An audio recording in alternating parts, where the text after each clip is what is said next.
think Charlottesville has been a place that has become home, and a lot of it is because of the people. Being able to sustain that opportunity to stay there for such a long period of time has been a blessing. And a lot of things played into that as well. You know, there was a period of time when my wife was sick. She's a breast cancer survivor. So the opportunity to leave wasn't available because we felt the best care for her to recover from breast cancer was there in Charlottesville. So a lot of factors have played behind the scenes, and now just having the opportunity to work for Coach Franklin and join Penn State was a great opportunity that I couldn't turn down. It wasn't an easy decision, but couldn't turn down.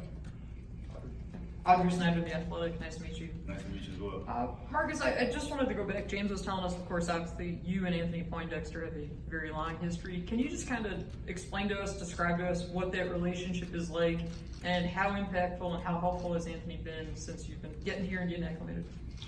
I mean, my second year in college, he was my coach. Yeah. So just to have the opportunity to play for him and in the UVA community, he's admired. He's looked up to. He's probably one of the best players to ever play at UVA.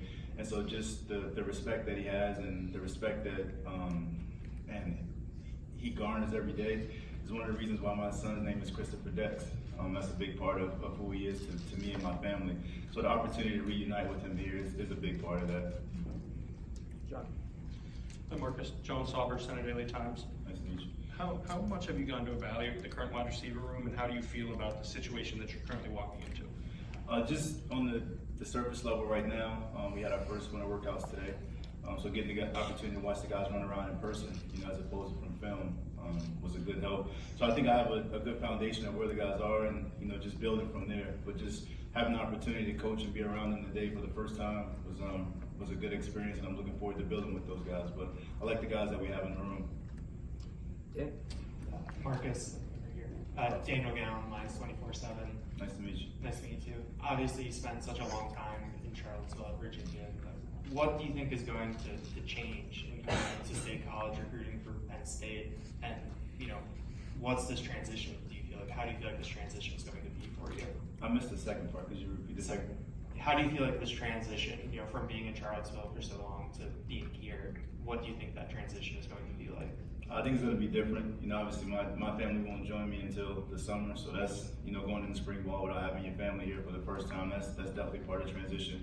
But also I think change is good. It's a part of growth. I think be a new opportunity to, you know, be at a place where there's great people. Football is premium, and just the opportunity to play in front of an amazing crowd. I'm looking forward to that. The atmosphere here is second to none. It's the best in the country. And so there's a lot of things transition-wise that I'm looking forward to. It's going to be a little different, you know, for my family, but football is football. And once you get around great minds like we have on this staff, it's just learning the terminology and coaching the kids to be the best. And that's what I'm looking forward to. Let's go to Corey over here. Marcus, Corey Geiger from DK Pittsburgh Sports. Can you explain the dynamic you had recruiting at Virginia? Were you a lead guy? Were you an organizer guy? The reason I mention this, you didn't have a lot of individual commits yourself. Mm-hmm. So just how did that dynamic go? What were your roles there? I think at a different place, it was more collective. So everybody just kind of did whatever we needed to do in order to get the best guys there. And so just, you know, essentially being a team player, whatever the recruit needed, and just finding ways to get the guys that fit where we were. And then essentially it'll be the same thing here. You know, finding where I fit, how I can help, and then doing the best job of bringing the best guys in the country to come play receiver here. And that's the goal. Over here, Mark. Mark Brennan from Lines 247. Welcome to State College. Thank you, welcome. A couple maybe off-the-wall questions. How did you come about getting your nickname, Biscuit, and your relationship with AI? I know you're from the same area, but there's a few years apart there. How did you end up developing that relationship with that dude? The nickname, I can't tell you that. That's a childish story. I can't. But I can tell you, AI is someone who I grew up around. He's a few years older than me. We all played for the same rec league team. Started off at the same high school, and he's become a big brother to me. And my kids look up to him. He's always around them, always checking on them. So to have someone like that arguably is one of the best players that ever played professional basketball, be from your neighborhood, and to be a big supporter of mine, that means a lot. So I would say he's a really close friend. He's like a big brother, and he does a really good job being an uncle to my two boys as well. So Up front, right there, Rich. Hi, Marcus. Rich Scarsoff from the Reading Eagle. pleasure to meet you. Pleasure to meet you too.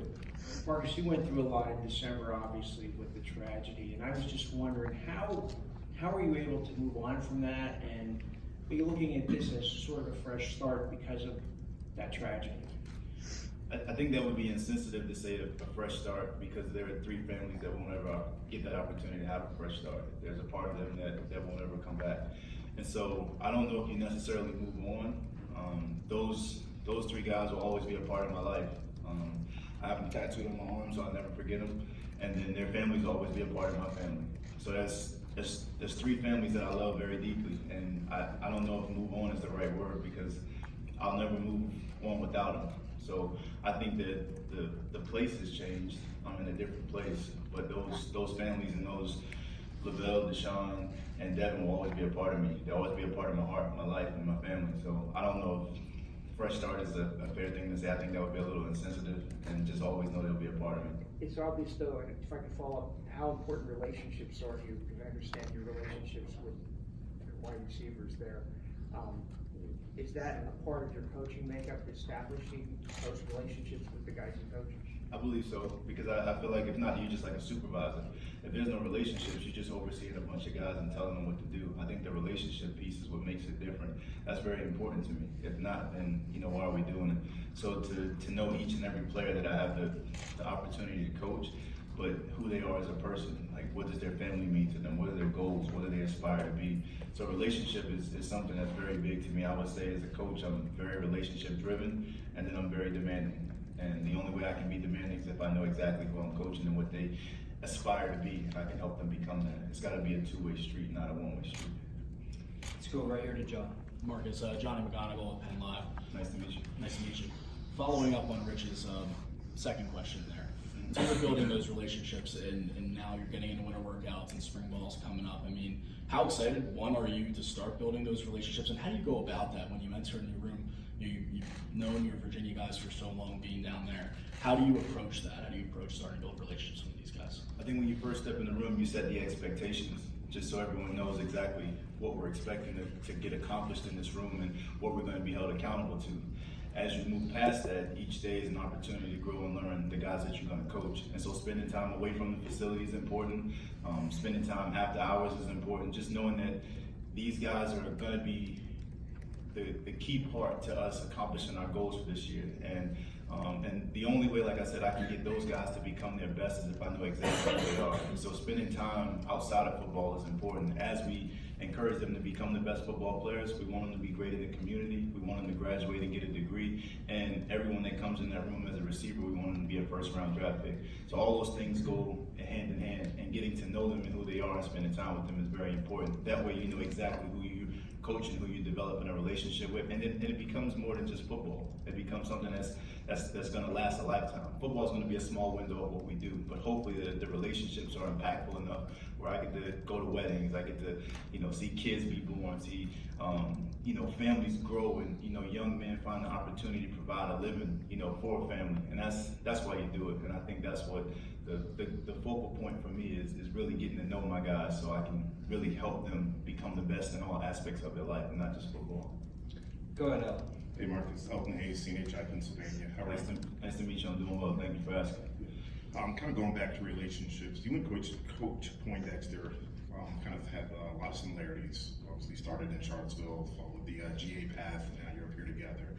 What's the personal dynamic like between you all, and as you were kind of rising the coaching ranks, how what was his influence on you? I think that we started off as being a part of the same university, playing at UVA, but he became my coach, and then he became so much more than that. And just to have an opportunity to play for someone who is a UVA legend at the time at UVA, and to see how much he cared for me like off the field, meant a lot. And so just learning from that example, and ironically my career has kind of followed the same path as his. And I just think that when you have such a great example in front of you to follow, why not he's one of the best to ever do it, and he means a lot to me and my family, and it's important that he knows that. So I'm very thankful for that example that he set, and hopefully those things continue to carry on that path of progressing to get better each day and each year. In the back, Ellie. I'm grateful to hear your wife is a survivor. Thank you for sharing that. Thank you. My name's Allie. I work for ABC 27 in Nittany Nation. We cover the state for a bunch of different stations.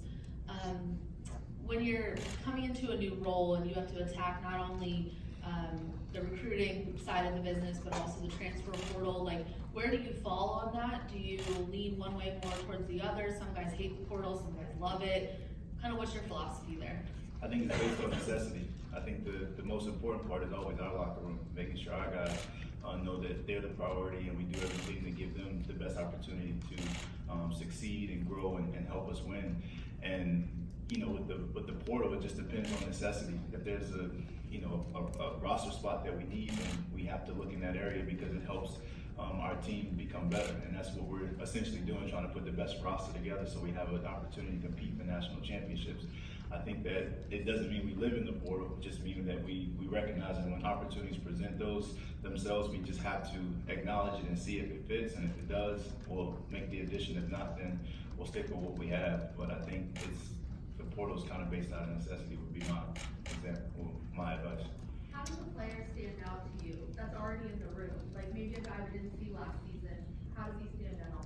I think, but right now, just the consistency. And you can kind of see guys, they move around the facilities, and then having the first opportunity to watch the guys work today, that tells you everything you need to know. Like who's gonna be tough, who's gonna show up and be first, who's gonna be last, who's gonna compete. Even if they don't win, do they give you everything that they have? And so just within that time frame of watching guys work out, it nullifies about 12 hours worth of conversations because you get the truth right there when things get tough. And so continuing to build those guys and build relationships with them, but just having the opportunity to work out with them, watch them work out today was fun.